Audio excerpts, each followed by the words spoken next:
Morning, it's Friday, 13th of September 2013. Do you like my new top? There's going to be like humidity around our area. Okay, one second, I'm just filming a video. Just been reading a book that my mother-in-law kindly lent to me, which is another edition of another book I've got by the same author. Yes, darling? It's going to be mostly humidity. Because this has weather report on it. Awesome. Okay, let me just film this little video and then we'll carry on. Anyway, this book is by A.C. Grayling and it's called The Meaning of Things. And there's a great chapter in it that I've just finished reading. It's a good book because they're only short chapters, you don't get too bored. And it's in keeping with my top.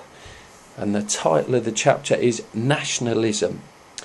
And it starts by saying a quote from Eric Fromm.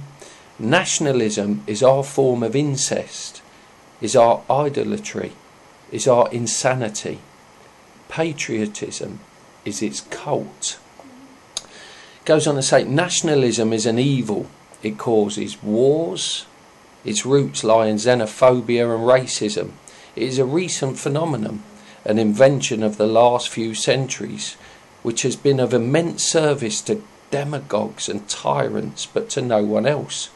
Disguised as patriotism and love of one's country, it trades on the unreason of mass psychology to make a variety of horrors seem acceptable, even honourable. For example, if someone said to you, "I'm going to send your son to kill the boy next door," you would hotly protest.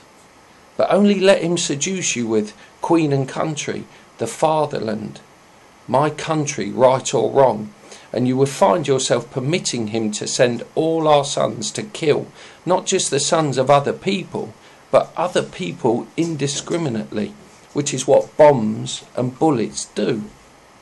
Demagogues know what they are about when they preach nationalism. Hitler said, "The effectiveness of the truly national leader consists in preventing his people from dividing their attention and keeping it fixed on a common enemy." And he knew whom to appeal to. Goethe had long since remarked that nationalistic feelings are at their strongest and most violent where there is the lowest degree of culture. Nationalists take certain unexceptionable desires and muddle them with unacceptable ones. Sorry, that doesn't make sense. Nationalists take certain unexceptionable desires and muddle them with unacceptable ones. Oh, unexceptionable and unacceptable. Interesting. We individually wish to run our own affairs. That is unexceptionable. Most of the value, the culture which shaped our development and gave us our sense of personal and group identity, that too is unexceptionable. But the nationalist persuades us that the existence of other groups and cultures somehow puts these things at risk, and that the only way to protect them is to see ourselves as members of a distinct collective defined by ethnicity, not very good, ethnicity, geography, or sameness of language or religion, and to build a wall around ourselves to keep out foreigners. It is not enough that the others are other. We have to see them as a threat, at the very least to our way of life, perhaps to our jobs, even to our daughters. That would be some threat, wouldn't it? When Europe's overseas colonies sought independence, the only rhetoric to hand was that of nationalism. It had well served the unifiers of Italy and Germany in the 19th century, which in turn prepared the way for some of their activities in the 20th century. And we see a number of the ex-colonial nations going the same way today.